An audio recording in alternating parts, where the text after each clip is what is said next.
it's Maitreya, and here I have an interview with Dave Clegg. Dave Clegg is currently running for District Attorney in Ulster County. We haven't had a Democratic District Attorney in 150 years.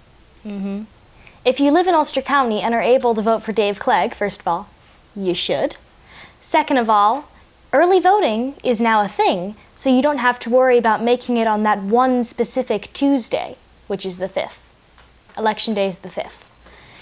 Now with early voting, you can vote from the 26th to the 3rd, and don't have to worry about catching a cold, having a job, things like that. And now, the interview with Dave Clegg.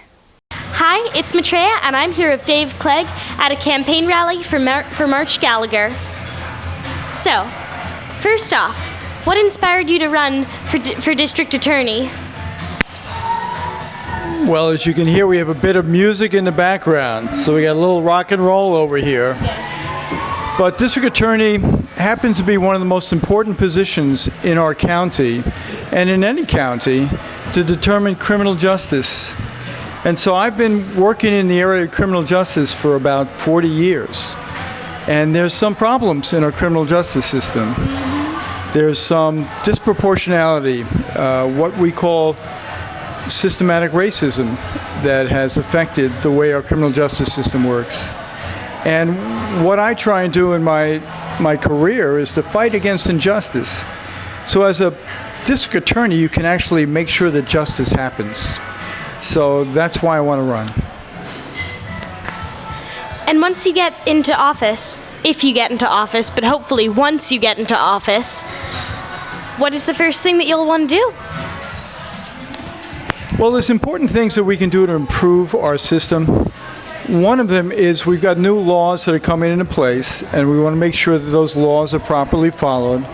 We don't want to put people in jail before they're convicted of a crime, if at all possible, right? So we want to make sure that poor people aren't necessarily incarcerated if they don't have to be. Right. I saw on your website, bail being the poor person's tax. It is, right.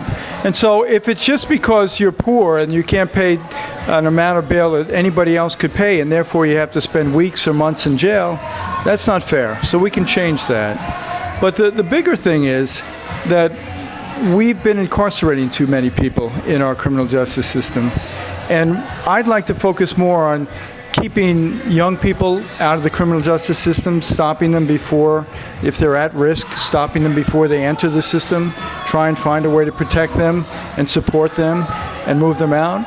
And with people who have other problems like addiction or mental illness, and it's a low-level crime, well, we should try and find a way to rehabilitate them or get them the treatment they need, because people with addiction or mental illness don't get better in jail.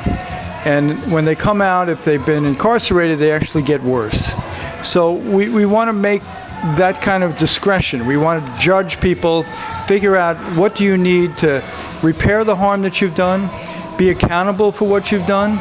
But if we can rehabilitate you and make you a more productive and good law-abiding citizen, we should do it. Wonderfully put, and yeah, it's common sense. What action steps will you take to make sure that these goals happen? Because they're common sense, and they do need to happen, clearly. Well, one of the things is the people who are working for me as a district attorney are going to now look at the individuals who come into the system, who get arrested, and make a judgment about whether this person can be rehabilitated, whether they're a real danger, and if so, they need to be put in jail, prosecuted, convicted, and put in jail.